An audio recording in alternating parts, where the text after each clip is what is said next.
আসসালামু আলাইকুম viewers, welcome back to my channel স্বাদ বাংলাদেশি ফুড নিনজা।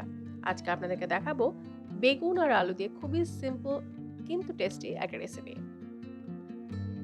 প্রথমেই নিয়ে নিয়েছি 2 টেবিল স্পুন তেল, আর এখানে দিয়ে দিলাম 1 টেবিল স্পুন রসুন বাটা, আর সামান্য অল্প পানি অ্যাড করে দিলাম যেন মশলাটা না পুড়ে যায়।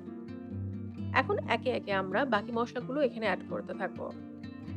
লবণ দিয়ে দিলাম স্বাদ মতো, আরও দিয়ে দিলাম মরিচ গুঁড়ো 1 টেবিল স্পুন, আপনারা আপনাদের স্বাদ মতো দিয়ে দেবেন।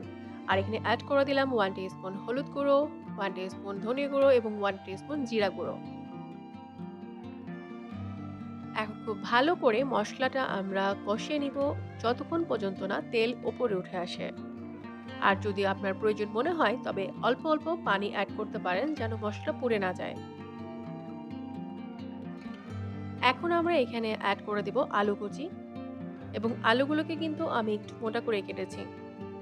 আর হ্যাঁ, অবশ্যই যারা আমার চ্যানেলে নতুন, সাবস্ক্রাইব করতে ভুলবেন না। এখন ভালো করে আলুগুলো কষিয়ে নেব।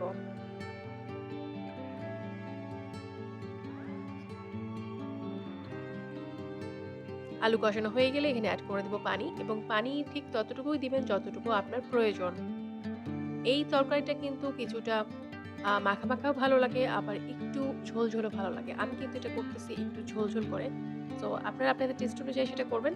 তবে আমি বলে দিচ্ছি এখানে আমি পানি অ্যাড করেছি মোটামুটি 4 কাপ মতো।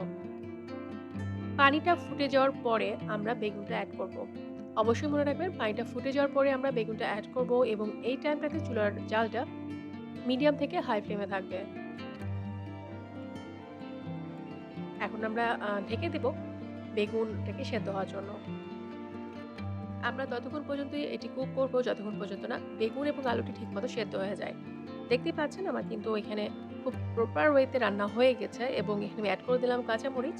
আর কিছু দরকার নাই, ব্যাস এই টাইমটাতে আপনি লবণটা একবার অবশ্যই চেক করে নেবেন, লবণটা ঠিক আছে কিনা।